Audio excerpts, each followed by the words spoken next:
The Pokedex is a device that automatically records the data of any Pokemon you encounter in the wild, but I bet you already knew that. I bet you didn't know that Bolton can run for 3 days straight without getting tired, and the reason you didn't know that is because you didn't take the time to look at your 2.5 by 3.5 inch piece of expensive cardboard. That's right, Pokemon cards actually contain Pokedex entries, and in this video, we're going to be discussing a few Pokedex entries that I found on Pokemon cards that are quite interesting, to say the least. So, let's begin with Cottony, whose Temporal Forces entry reads, "It shoots cotton from its body to protect itself. If it gets caught up in hurricane strength winds, it can get sent to the other side of the earth." I get that this Pokemon is made almost entirely of cotton, but it's not completely weightless. How in the world is a 1.3 pound of cotton going to get pushed halfway across the earth, a distance of 12,450 miles, by a hurricane that only spans about 1,200 miles? It's just not realistic. Cottony would only leave the hurricane after about 1/10 of its circumnavigational voyage, and that's only if we assume that it goes through the whole diameter of the hurricane, which it absolutely would not. Torterra's entry in Black and White's Plasma Storm says, "Some Pokemon are born on a Torterra's back, and spend their entire life there." Considering that Torterra really isn't all that big, I would have to say that this is a pretty disappointing life for these Pokemon. But they are probably bug types, and that means they probably would only live for a few days, so... If they are bugs though, surely they would be munching on Torterra's leaves over time, and that would be causing a huge chunk of unexplained damage. Do trainers in the Unova region need to be vigilant about applying pesticide to their Torterras? Rhyperior's entry in Diamond and Pearl's base set says, "It puts rocks in holes in its palms and uses its muscles to shoot them. Geodude are shot at rare times." I put this card in the list simply because it's very funny to imagine Rhyperior picking up a Geodude and just launching it anyways. That's hilarious. Maybe they could even pull off some sort of combo move with this. Throh's entry in Sword and Shield's Brilliant Stars says, "It performs throwing moves with first-rate skill. Over the course of many battles, Throh's belt grows darker as it absorbs the wearer's sweat." This is just gross. Also, it means that Throh and Sock's little garments are not actually clothes, but they're actually a part of their bodies. So, are they born with them on? And why don't they wash them? Doesn't it start to stink after a while? But I don't want to think anymore about Pokemon's sweat and their dirty laundry, so... let's move on. Fidough's entry in Scarlet and Violet's Paldean Fates says, "This Pokemon is smooth and moist to the touch. Yeast in Fidough's breath induces fermentation in the vicinity." The main interpretation of this ability is of course that Fidough is able to cause bread dough to rise much faster. However, an unintended consequence of this is that Fidough is also able to speed up the production of alcoholic beverages. We know that alcohol is consumed in the Pokemon world because in the Japanese release of Fire Red and Leaf Green, there was a drunk old man who blocked your path in Viridian City. In Western releases of the game, this was censored, but he's still drunk in my heart. I would say that breweries in the Pokemon universe, and people who like to brew their own alcohol illegally, love to keep their Fidough close by. Skuntank's entry in Diamond and Pearl's base set says, "It sprays a vile-smelling fluid from the tip of its tail to attack. Its range is over 160 feet. Skunks in our world can thankfully only shoot about 10 feet with any sort of accuracy using their spray, so to imagine Skuntank doing that with a 16 times greater range is absolutely terrifying. With a bit of math, we can determine that Skuntank shoots its spray at a rate of approximately 49 miles per hour. This means that the fastest human alive, Usain Bolt, would have to be at least 50 feet away to even have a chance of escaping Skuntank's spray. So if you live in the Pokemon world, by the time you see a Skuntank in the forest, it's already too late for you. Raticate's entry in X and Y's Breakpoint says, "The webs on its hind legs enable it to cross rivers. It searches wide areas for food." Yeah, I'm gonna be honest, I had no idea that Raticate had webbed feet. It's not shown anywhere on any promotional art for the Pokemon or any of the Pokemon's art in general. It's only on this card that you can see them. So why is the Pokemon Company trying to induce a Mandela effect? Also from Breakpoint, Spritzee's entry says, "In the past, rather than using perfume, royal ladies carried a Spritzee that would waft a fragrance they liked." This description opens up two possibilities.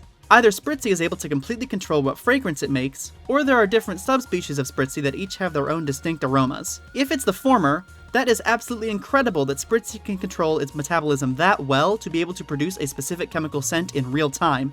And if it's the latter, why have we not seen different variants of Spritzee yet? I might actually use this Pokemon if it smelled like bananas or strawberries. Hitmonchan's entry in the original base set says, "While seeming to do nothing, it fires punches in lightning-fast volleys that are impossible to see."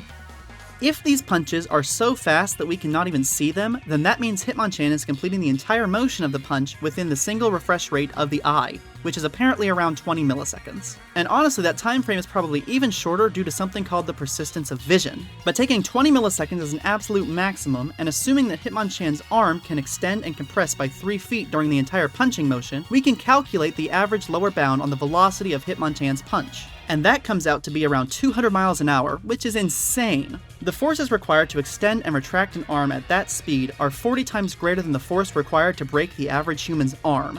So if you were hit by a Hitmonchan, your arm would probably just come clean off.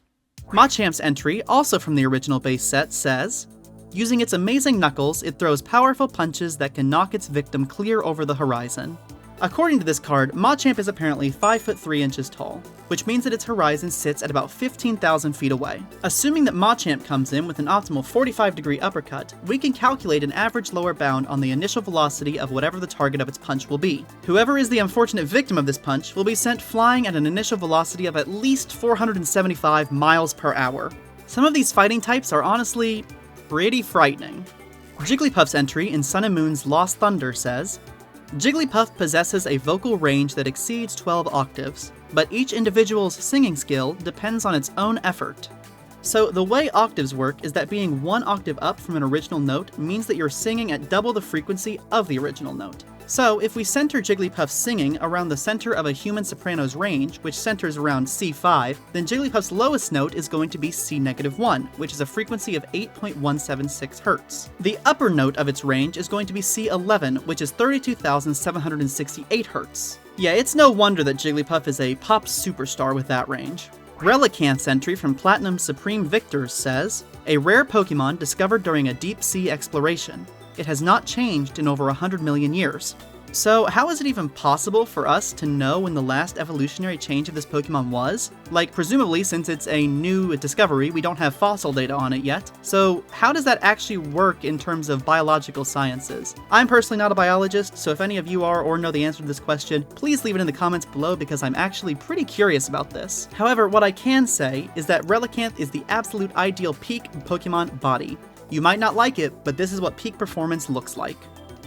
Glalie's entry from Sun and Moon's Cosmic Eclipse reads, it freezes its prey and chews them whole. However, it prefers to eat Pokemon like Vanillite that are already frozen. Well, it's nice to know that Glalie also enjoys an ice cream treat every once in a while like humans, but it would be a bit more cute if it weren't some sort of weird pseudo-cannibalism. So that's not great. Heracross's Twilight Masquerade entry reads, with its Herculean powers, it can easily throw around an object that is 100 times its own weight. The weight of Heracross according to this card is 119 pounds, which would mean that this card is implying that Heracross can throw nearly 12,000 pounds of weight around. Rhinoceros beetles in the real world also have this similar kind of power scaling relative to their own body size. However, the actual size of Heracross itself in the Pokemon world is what makes this entry so obscure. With these numbers, it can literally toss the average adult African elephant. Wartortle's Scarlet and Violet 151 entry says, it cleverly controls its furry ears and tail to maintain its balance while swimming. Am I the only one who thought that Wartortle's ears and tails were like completely smooth? It is a reptile, so why is it furry? It feels very off to me now knowing that they have had fur this entire time. That's pretty weird. And that wraps up this brief foray into the wondrous world of weird flavor text on Pokemon cards. Thank you so much for watching, and if you liked this content, then you'll probably also like this other video that YouTube is going to be recommending you right about now. I'll see you in the next one.